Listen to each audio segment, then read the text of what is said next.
right now we bring to you the manager of the American League champion Texas Rangers, Bruce Bochy. Good afternoon, sir. Hey, guys. How we doing here? Well, we're doing fantastic, and I know this isn't a question. I just want to say, as a lifelong Metroplex resident, born and raised, thank you so very, very much to you and all the guys for getting us into the World Series. We're all so pumped. Oh, that's great to hear. I think the players is as excited as they are to get to the World Series.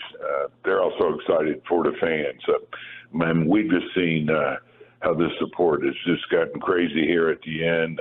That series we just had against Houston, it was crazy at the ballpark. So that's part of the whole deal, too, is just what it does in the community and kind of brings everybody together. They're excited about that. So back at you. Thank y'all. Thank you. And we're just really having a lot of fun. We have some marching to do, but it's good to be here. For people who haven't been along for the whole ride, you told us back at spring training in Arizona what a great group of guys this was and that you believed in them and you had high expectations for the team.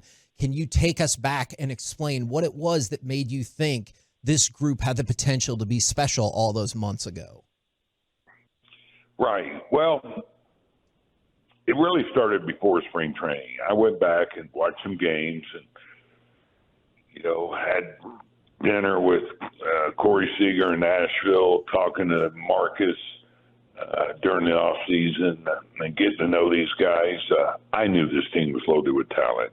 I knew I was coming in a really great situation, to be honest. But when we got to spring training and seeing the club and just their presence, there's just something about this team that I felt good about. And see what a great job he did bringing in the starting pitching that he brought in to just send that confidence throughout the club that, hey, we can play with anybody now. And that's part of it. That's maybe the last hurdle you have to get over is the winning part and believing you can win when you've had some losing seasons. But I think when you bring in DeGrom and Evaldi and Heaney, these guys knew that we had a guy to go on the mound to compete with whoever they put on the mound. So it just changed the mentality of the club, and we talked about things in the spring. But just seeing them on the field and looking at the other team on the field, I said, I'll be shocked if we're not in the postseason and if we don't make a lot of noise. So when it came to Game 7, I know Max and I know how competitive Scherzer is. When you took the ball from him after 2 2/3, I was just a little bit surprised that he just gave you the ball and said, whoever's coming in, let's go get him. Were you was that a tough decision at that point with a runner on third base and 2 outs to take out Max Scherzer? Well, it's never easy to take out somebody like Max Scherzer. I said something to him during the game. He goes, he right away he said, I just want to win. That's who he is. With Max, his resume, come on, it's never easy to do that. But when you're in Game 7 and you talk about, all right, all hands on deck, you're going to throw everything at him. Now with Max, he had one start, and it got a little bunky at times, but the stuff was really good. And we kind of had it figured out, mapped out. Well, if these lefties come up and, if we're in a situation where we need to go to them, we need to be ready. And I can't hold back. I was in a similar situation with Tim Hudson in Game 7 in 2014, and it wasn't easy taking him out in the second inning. But when you know that you have a loaded bullpen and some really good guys on there, they can help each other.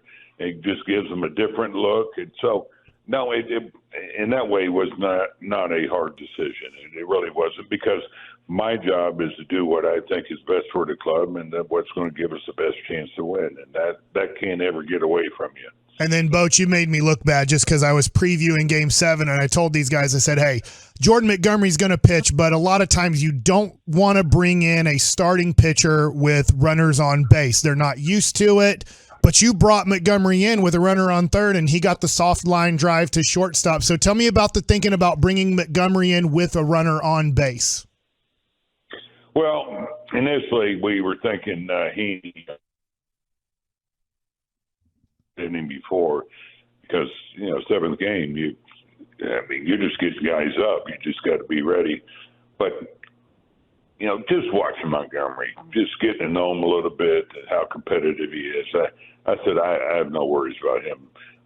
The question was, when he would be ready. And you want to make sure those guys get enough time because they're not used to getting up and getting ready in a hurry. But when we get the call that he was ready, I said, I'm going to go get Max because they had two left-hand hitters up. The tying run was at the plate. It was the second time around. Not that Max can't go around 2 or 3 times, but in fairness, Max is, if he'd had 4 or 5 starts under his belt, was locked in on everything, sure, you probably don't make the move. But at this early stage of him coming back from his injury, it was a no-brainer for me. Is the thought because of the usage in Game 7 that Eovaldi will take the ball for Game 1 and then Montgomery would pitch for Game 2 for you guys? Well, we'll talk to the pitchers. I hate to say something before I talk to any of them. So, but I think it's fair to say when you look at Monty coming in to do what he did, he can use the added rest. So we're going to see where we're at. We were off yesterday. I kept the guys away from the ballpark, the staff, everybody. I'm heading in right now. Workout is at 4, and we'll be there quite a while because we have a lot of live pitching going on. That's the problem when you have a long delay before the next series. The guys didn't pitch; they got to throw. Hitters got to face some live pitching too. But so anyway, we'll get with those guys and tell them what our plan is. How important is it? Because obviously we just saw it felt like a classic ALCS. How important is it not to get caught up in the ebb and flow of what the series is at, whether it's 1-0, 2-0, 3-2, whatever? How important is it to not focus on that and just look at each game individually?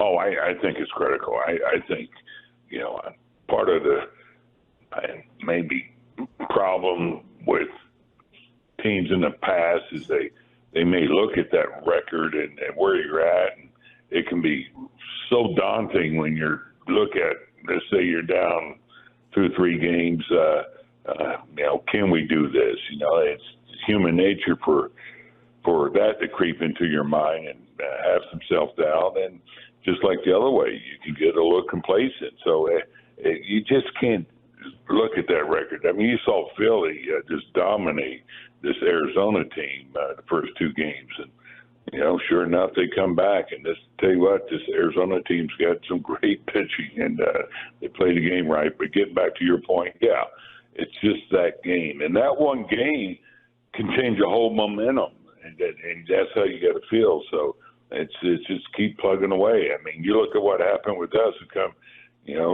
come back home and get swept 3 games. But I can't say enough about what these guys did.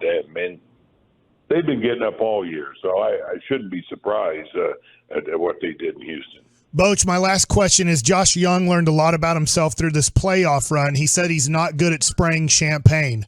I'm wondering, you've done it a lot now. Are you pretty good at spraying champagne?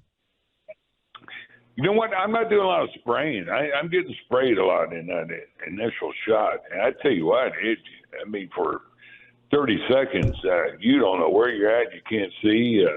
It burns. And you think I'd get a little bit smarter and put the goggles on. I don't know where I've lost that ability to make adjustment, because I'm getting burned pretty good. But I really haven't been spraying it, to be honest. Well, we appreciate the time. We love talking with you every single week, and obviously the entire Metroplex is locked in now and again on Friday. Thank you very much, good sir. Guys, always good talking with you. I appreciate you. Thanks.